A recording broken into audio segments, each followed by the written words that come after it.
उत्तर प्रदेश और बिहार का संबंध ये केवल एक संबंध नहीं है, एक साझी विरासत है, एक आत्मा का संबंध है, एक संस्कृति का संबंध है और एक संकल्प का भी संबंध है। ये संबंध उसी प्रकार से टूट है जैसे भगवान राम और मां जानकी का संबंध अटूट है। उसी प्रकार का संबंध उत्तर प्रदेश और बिहार का है।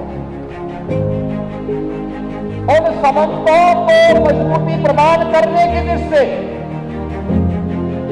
आज डबल इंजन की सरकार बिहार में फिर से स्थापित हो और डबल इंजन सरकार में बिहार की गति डबल स्पीड से आगे बढ़ती हुई दिखाई दे।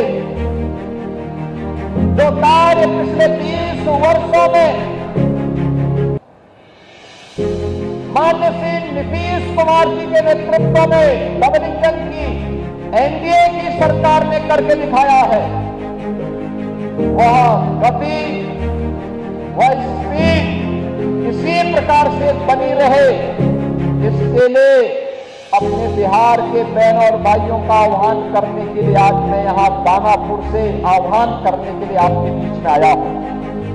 बहनों और भाइयों, कौन नहीं जानता है 1990 से 2005 तक बिहार का जंगल राज और परिवारवाद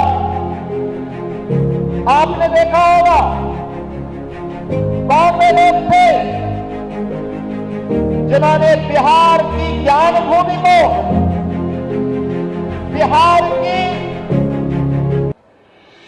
इस आध्यात्मिक ज्ञान भूमि को परिवारवाद और अपराध की भूमि बना करके यहां के हमारे नौजवानों के सामने पहचान का संकट खड़ा कर दिया था। यहां विकास के नाम पर उस कालखंड में किस प्रकार की अराजकता फैलाई गई थी, ये किसी से छुपा हुआ नहीं।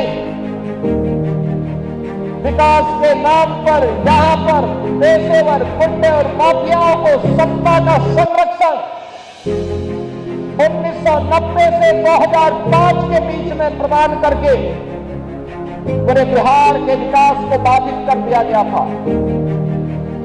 बिहार के नागरिकों के सामने, बिहार के नौजवानों के सामने पहचान का संकट खड़ा हो गया था और वह व्यक्ति बिहार से पलायन कर रहा था जिसके मन में एक भाव था बिहार के बारे में कुछ करने की, बिहार को आगे बढ़ाने की और बिहार की अपनी उस परंपरा को जिसने कभी भारत को नेतृत्व दिया था, भारत के स्वर्ण युग को लाने का अवसर जिस बिहार ने दिया था, अपने पूर्वजों की स्थापना को पुनर्स्थापित करने का जो जज्बा था, उस जज्बे को उस कालखंड में किस प्रकार से रौंदने का काम हुआ था, यह किसी से छुपा हुआ नहीं।